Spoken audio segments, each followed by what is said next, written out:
When we were younger, we used to sit on the grass among the flowers. We just let the days pass by. Hey friends, welcome back to Whiskey and Wit. I'm Whitney, and today's video is going to be another one that's similar to my last video, which is kind of crafting from your stash. So I realized I had a decent amount of stuff left over for Easter and spring that I didn't really use for my videos that I created before Finn was born. So I decided to use some of my nap time, break time to do a few crafts to try to get a little bit of normalcy in our routine, because I feel like ever since he was born, it was like I walked through the twilight zone and my whole life has changed, and I knew that was going to happen with a newborn, but crafting has just really helped me kind of level set everything. So we are going to DIY 4 different Easter things today, and this is just a inspiration video. If you don't have this, no big deal. This is just to inspire you to get crafting and also to give you something to watch while we're all hanging out at home and trying to stay sane. So speaking of that, I hope that you're staying home, you're doing well, and that these videos are bringing a little bit of happiness, positivity into your life amidst all of this craziness going on. So stay safe and let's get into it. First up are these Farmhouse stacked books, and I've done these before, but I wanted to share it again because it's one of my most popular videos. So you start with some Dollar Tree books. These I had already pulled the covers off. You'll also need some stamps, vinyl, Sharpie, something to put the letters on the side. For this one, I used buffalo check ribbon, a stamp pad, and then some jute twine. So step 1 is to take some white chalk paint, and like I said, I pulled off the covers of these already. I was going to do this earlier and then I didn't. It ended up in my stash. I painted all of the spines white and then just did a quick dusting of the paint on the top just to give it that antique-y look. Then I cut a piece of my extra ribbon that I just had laying around and glued it around the outside. 1, this is functional because it keeps your stack together. 2, it's pretty because it gives it a little bit of black and white contrast off of the off-white color of the books. I also need to get something to push down my hot glue rather than my scissors. Let me know in the comments down below what you use, because I will be in the market for something like that because I'm always either burning my fingers or getting glue all over my scissors. Anyway, I digress. Then I added just some quick jute twine to give it that rustic look, and then it was time to stamp. This project is so fast. So I got these at Michael's. I will link the stamp set down below. I know they do a curbside order depending on when you're watching this. If you're watching this during the coronavirus craziness, do not condone leaving your house. So if you've got these, if not, there's a lot of different things that you can use. But like I said, super simple. You can literally put anything on there. When I get some more books, I'm going to do a stack of 4 with all of our names on it. I have a ton of these around my house, and they just really add a lot to a vignette. They're really easy to customize and super fast to make. Up next is this really cute little carrot patch sign. It started with a unfinished wood sign from the Dollar Tree. I ended up staining this. I used one of my extra little Dollar Tree cutouts, some white vinyl, and some buffalo plaid scrapbook paper. So this scrapbook paper just came from a set I got at the Target dollar spot in the fall, but you could use really any paper that you have. You could paint it, you could really use whatever you've got. You could also leave it unfinished, you could stain it, a lot of different options. So once I cut that out, I just took some Mod Podge real quick. I used my finger because I'm conserving craft brushes because I might need those later on. Who knows how long I'll be here. Then I pushed down my paper, and then I just added some jute twine really quick to finish this off. You could do a pink Easter color. There's a lot of different ways that you could do this. Pastels, but I went with the buffalo check because you guys know how I am. And then I cut out this little decal. It is kind of a riff off of the one that I made on a couple other videos, so I will link those down below. You can get a similar SVG file that you can use. I save them as PNGs because they're all one color, it doesn't really matter. And I hot glued the carrot on, and it was done. Super simple. You could put this on a tiered tray, you could hang it on a wreath, a lot of different options, and you could also customize this not Easter. Also, what goes really good with the sign are these adorable little wood bead carrots. So to start off, I pulled out my hodgepodge bag of wood beads, some jute twine, and then also I used some orange Whit dye that I got for Halloween last year to dye the beads. You could definitely paint them, but I'll show you my process in a minute. So step 1 is to string your beads. I always like to go through and put some tape on the end of my jute twine, just so then that way it kind of acts as a makeshift little needle and thread situation. So then I had 5 different sizes of beads. You can really just use what you have. You can make them longer or shorter. It depends on personal preference, but I wanted them to be small for trays and little vignettes.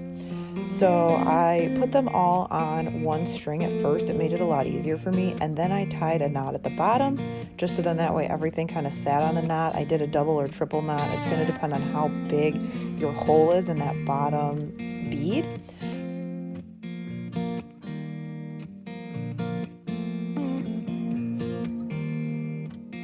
So then I started to get my dye ready to go. So you're gonna want a glass container. This is just a vase that we got with some flowers when Finn was born. I added 3 cups of hot water, and then I did the red dye. Just honestly, I don't really measure it. I just kind of wing it until I get the color that I want. Then I went through and took all of my little carrots and put them in the dye. I gave myself enough of slack on the jute twine, so then that way it was able to kind of sit in there, and I let this sit for 15 minutes. As you can see, as I'm tapping it with that paintbrush, I used that, so then that way I didn't have to touch it, and I pushed it down kind of throughout the 15 minutes. Once they were done, I took them out, I ran them under some cold water, and then I set them out on a paper towel for about an hour to dry. Stay up all night singing songs on the terrace. We didn't mind sitting out in the cold. It wasn't possible to make us embarrassed. We were free. So then I decided to use some of my green jute twine, because if you buy the 3-pack at Dollar Tree, it comes with 2 brown and a green, and Lord knows I never know when I'm going to use the green. Here was a perfect use for the green. So using up those supplies, not leaving my house. So I went through and quickly made some tassels. With this one, I just did the finger wrapping method. I wrapped it around 2 fingers 15 to 20 times. I just kind of wung it. And then I tied them to the end of the little strand. I went through and triple knotted them and then cut off the slack, so then that way they weren't going to come apart. I also did some with the brown jute twine to kind of give it that neutral look in case green was going to throw off any of my vignettes. Especially with this little area, I put them next to the books, and the green was a little too harsh for this area, so I really liked that I had 2 neutral ones. And then in an area where you don't have as much color going on, you could definitely use the green. Another option is you could mix the green and kind of brown neutral tassels together. There's a lot of different options there. And finally, I wanted to make some stuffed bunnies for a while now, and being at home, this was honestly the oomph that I needed to get it done. So I had a bunch of scrap fabric down in the basement, and then I also had a lot of different bunny things that I could use as stencils. If you don't have stencils like this, you could definitely cut out a printable from online, but this is just a sign I had hanging around my house. So I went through, traced it with a Sharpie on the back of my buffalo check fabric that I had left over from some random fall project.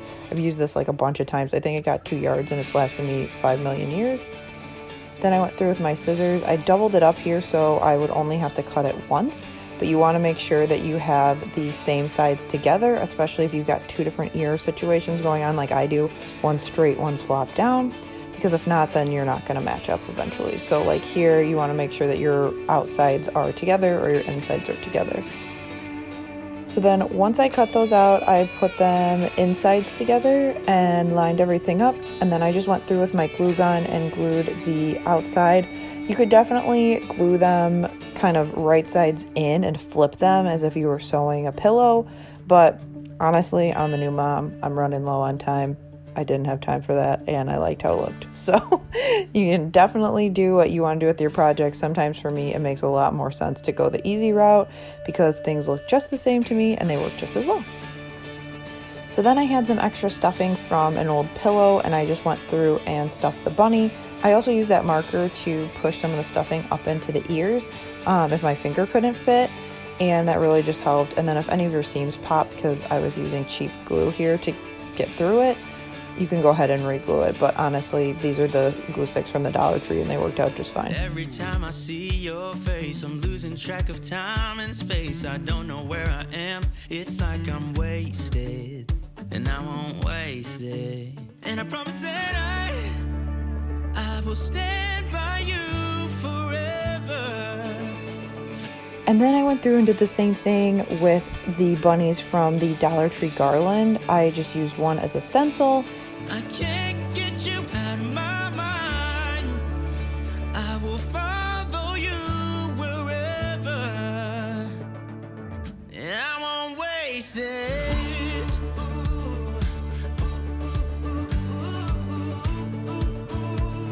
I'll follow you, yeah.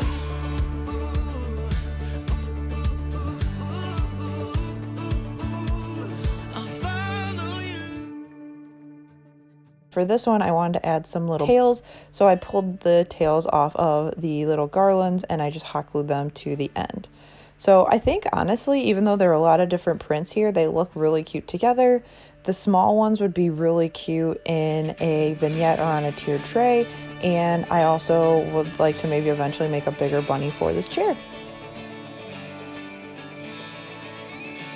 I really hope you guys enjoyed these last minute DIYs. Like I said, I'm having a great time going through all of my stuff. I have things in my basement that I didn't even realize that I had. It's nice, it's making room for the baby stuff, but it is honestly something that is keeping my mind off of all this craziness going on. So be sure to stay home. Hopefully this inspired you to craft your own stash. Be sure to stay safe, and I will see you guys in the next one. Bye! Come a little closer now, 'cause I don't wanna slow this down. My heart is screaming out your name. I'm wasted on you. Here we are, right underneath the stars. So let's get a little reckless. You make me breathless, and I won't waste it.